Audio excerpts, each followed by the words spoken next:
So this is one of our, it's the oldest parcel of Sangiovese that we have, and we hand-picked it with some of the team from Pikes. So it's midway through ferment, lots of whole berries.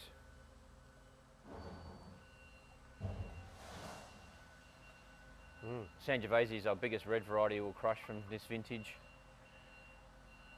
Which is an incredible thing. It shows, you know, where a region like Clare is going to find its future legs.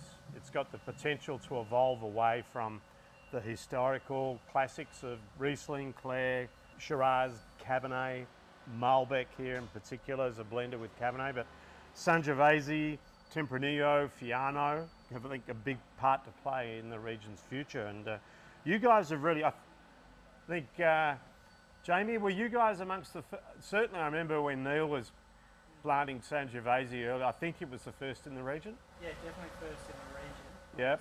One of the first in Australia. The cuttings come from Kalimna, Penfolds Kalimna vineyard. Oh yeah, I was going to ask you where they're from, didn't know that one. And, yeah, 1992, 93 planted. Yep. Yeah. So first crop, late 90s, mid-late 90s? Yep. Okay, so you've had a bit of experience with it now. Yeah. So how many years have you been here, Steve? I started here in 2003, so this is my 22nd vintage. 22nd vintage. So you would have been, you've been part of the journey with this. With the Sangiovese, yeah, Yeah, for definitely. a guy with Italian heritage, that must be some fun. It's got that really bright fruit, cherries, red currants. So fresh, isn't it? When you're smelling this, what are you getting that? I see the cherries just lift out the glass. Yeah. And this is a whole berry ferment, no whole bunch, but it'll evolve. It'll start to show a bit more tannin when the sugar falls out of it a bit later through ferment. This particular block is spur prune, but it's our oldest plantings, and we find that it produces our most concentrated Sangiovese. What I have noticed, that wine, you're talking Sangiovese, what you're wanting is real texture, tannin, drying tannin, mouthfeel, structure. This has got that. Yeah. Really, really well. That is terrific.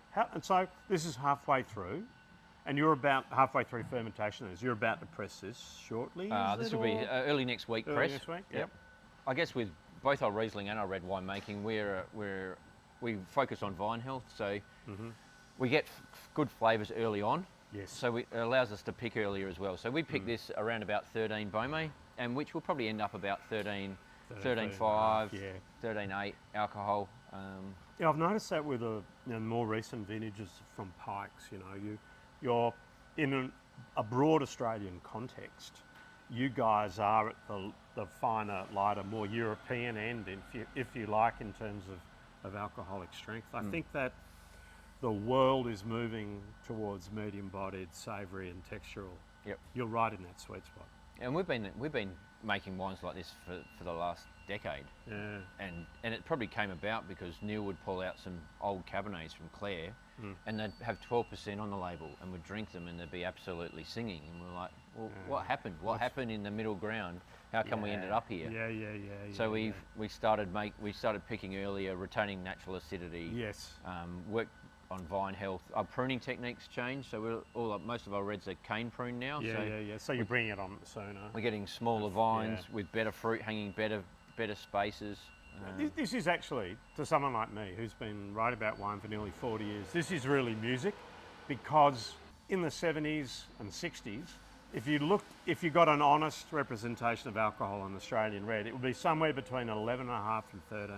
13 was actually considered to be overly alcoholic in the 1970s. So that's how much things have moved. And to see you guys doing this here at Pikes is fantastic, because the balance you get, when you get this right at these levels, the balance and the longevity is almost, it just follows.